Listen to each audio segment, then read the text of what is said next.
দেখুন, অনেক দিন আগে বিএসএনএলের সিম দেওয়া হতো, তখন নতুন মতো বিএসএনএলের সিম আনেনি।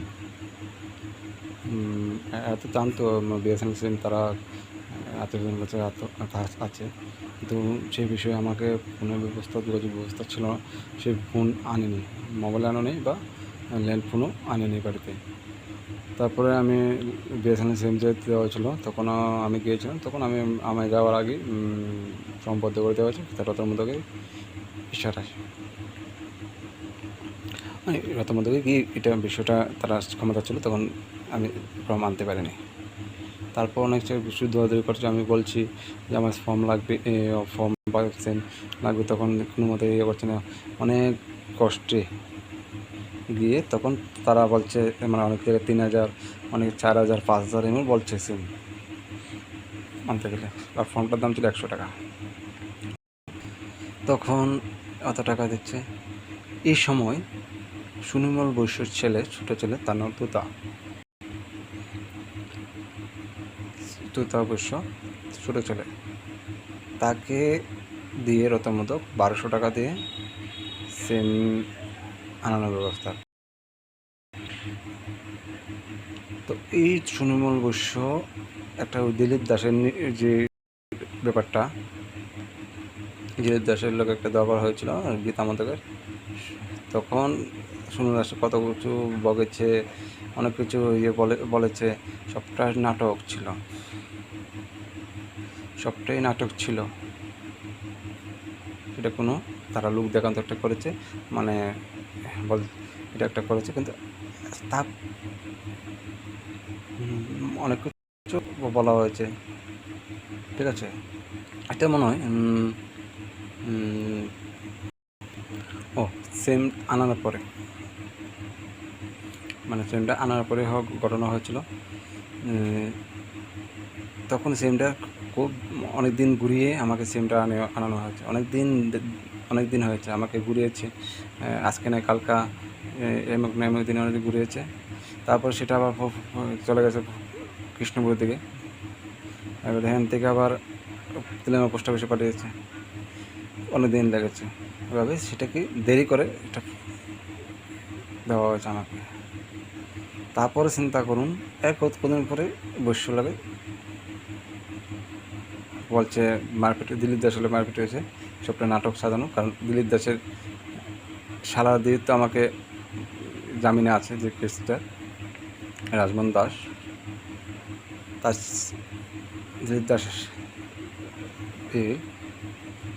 তো তারা দিয়ে তো মানানো হয়েছে, তো সবটা নাটক। তো বৈশ্য যে এই পালানা সেই পালানা, বৈশ্য পালানা সেই পালানা, সেটা নাটক ছিল। কারণ বৈশ্য ছেলে 1200 টাকা দিয়ে এটা লোক দেখান্ত, 1200 টাকাটা আমাকে দেখানো, কিন্তু আসলে কিচ্ছু নেই। কীভাবে আনছে সেটা বুঝতে পারছেন, কত টাকা দিয়েছে। আপনি মনে হয় 100 টাকা সেমটা কি 1200 টাকা দেবে রতন মতো? আমার তো মনে হয় না সে 1200 টাকা দেবে, আমার তো মনে হয় না দেবে করে। যাক, সেটা নাটক সাজানো করেছে। এবার দেখুন, রাস্তার লাইট বদ্ধ করে রেখেছে। কারণ কি? কারণটা কি?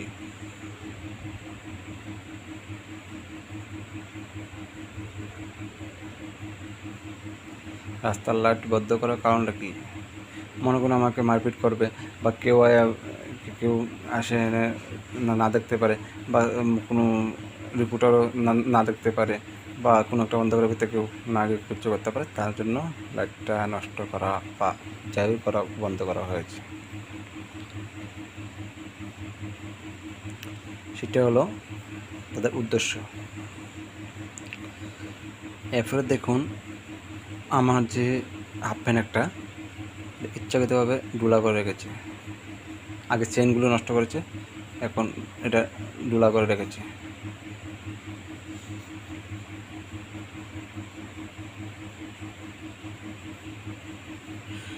তো চেনের দিকে লাগানো হয়েছে, সেটাও কোনো টাকা দেয়নি। ঠিক আছে, এভাবেই করছে, কারণ এর মধ্যে তারা অত কিছু তো করছে, আজ পর্যন্ত তারা তো অ্যারেস্ট হয়নি বা তাদের বিরুদ্ধে কোনো হয়নি। কেন? আগামী সময় বলবে কি হবে, অ্যারেস্ট তো হতেই হবে। কেউ না কেউ তাকে বাধা সৃষ্টি করছে। তাদেরকে যখন সিপিএম আমল ছিল তখন তো তাদেরকে অ্যারেস্ট করার কোনো চিন্তাই ছিল না যে অ্যারেস্ট করা না। কেন? তারা প্রশাসন চালিয়েছিল, পরিদার ছিল তখন এমএলএ সুধীর সরকার ছিল, তখন তারাই বলছে যে রতন দত্তকে অ্যারেস্ট করা যাবে না। তো এখন তো সিপিএম নেই, এখন কারা করছে? আগে তো শাসক দল থাকার কারণে তাদেরকে অ্যারেস্ট করার ক্ষেত্রে বাধা দিয়েছিল সিপিএম আমলে। তো এখন তো সিপিএম নেই, এখন কারা বাধা দিচ্ছে তাদেরকে অ্যারেস্ট করার জন্য? সিপিএম বিজেপি আসার পর, সিপিএম যাওয়ার পর এখন কারা বাধা দিচ্ছে? তো সবাই বুঝতে পারছেন কারা বাধা দিচ্ছে। 2018 পর যে 18 আগে যে ঘটনা হয়েছে 2000 সিপিএম যাওয়ার পর একই ঘটনা হচ্ছে, তাহলে কারা বাধা দিচ্ছে? আগে দিচ্ছে সিপিএম, কখন কারা বাধা দিচ্ছে সেটা তো আপনারা জানেন।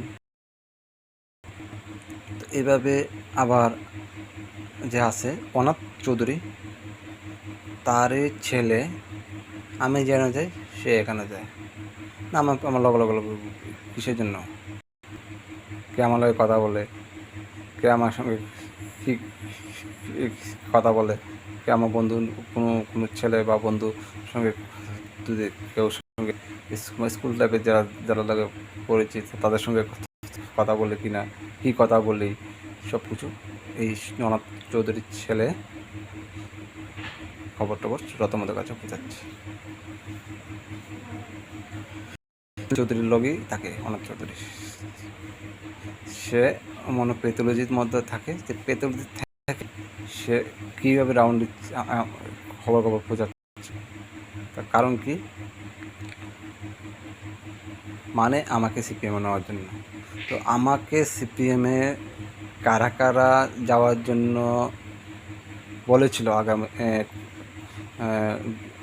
যারা যারা বলেছিল তারা তো জানেন, নামটা আছে আপনার কাছে বা আপনারা সবাই জানেন কখন তারা কি করছে, কোন দায়িত্বে, মানে সিপিএমে কোন দায়িত্বে আছে বা যারা যারা বলেছে তারা কোন কোন দায়িত্বে আছে সবাই জানেন।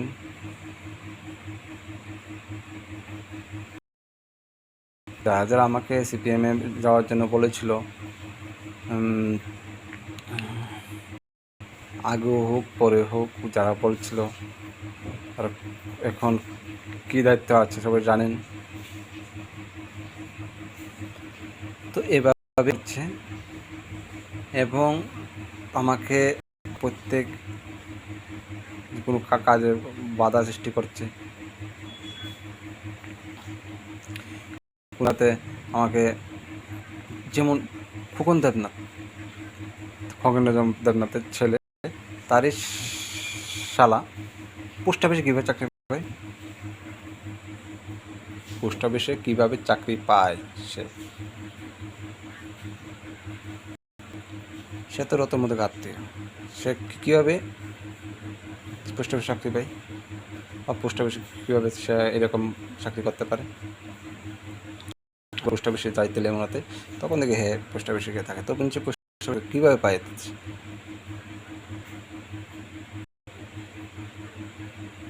এমন তো আরও দেখছি রতন মধ্যে পাচ্ছে, সুনীল চৌধুরী আত্মীয় পাচ্ছে, কীভাবে পায় সেটি? কীভাবে পাচ্ছে তারা? সেটা তো কী হচ্ছে সেটা সময় বলা যাবে। এভাবে পোস্ট অফিসে চাকরি কিসের উদ্দেশ্যে পাওয়া যাচ্ছে, কীভাবে পায় তারা? এত চালাতে গাড়ি,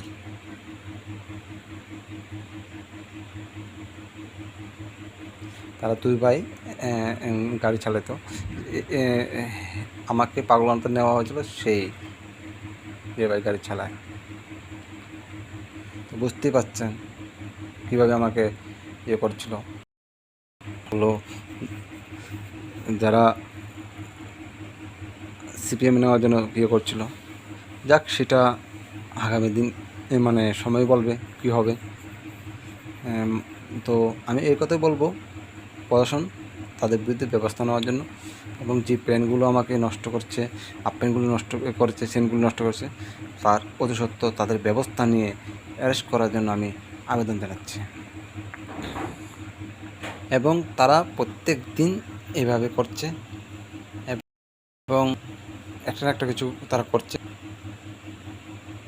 এবং আমাকে কোনো একটা কাজ করতে দিচ্ছে না, বা আমি একটা কোনো অফিসিয়ালি কাজ করার জন্য বা কোনো একটা দরকারি কাজের জন্য আমিও তারা করতে দিচ্ছে না, কারণ তারা বাধা সৃষ্টি করছে। সব জায়গাতেই তারা এই করছে। তার কোথা থেকে তারা ক্ষমতা নেই, তার কথা তারা কোথা থেকে পাচ্ছে? তো সব বুঝতে পারছেন, সুনিতা দাস আছে।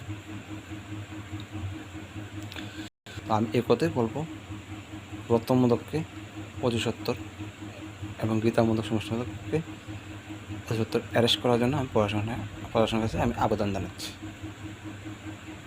এবং তারা যে এত কিছু করছে, এত মারপিট করছে, আমার উপর অত্যাচার করছে, কত কিছু করছে, তো এইভাবে যে করছে,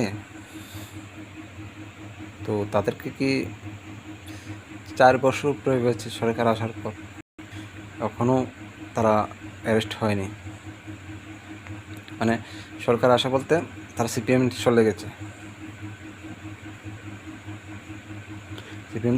4 বছর প্রয়োগ হয়েছে।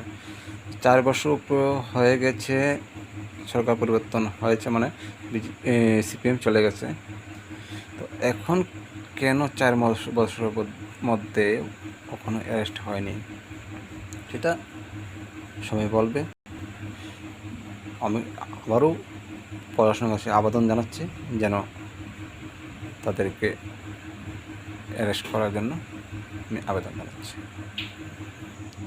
আবার দেখছি কোনো একটা কাজে গেলে, কোনো দরকারি কাজে গেলে, সেখানে আমার কাজটা তাড়াতাড়ি হয় না।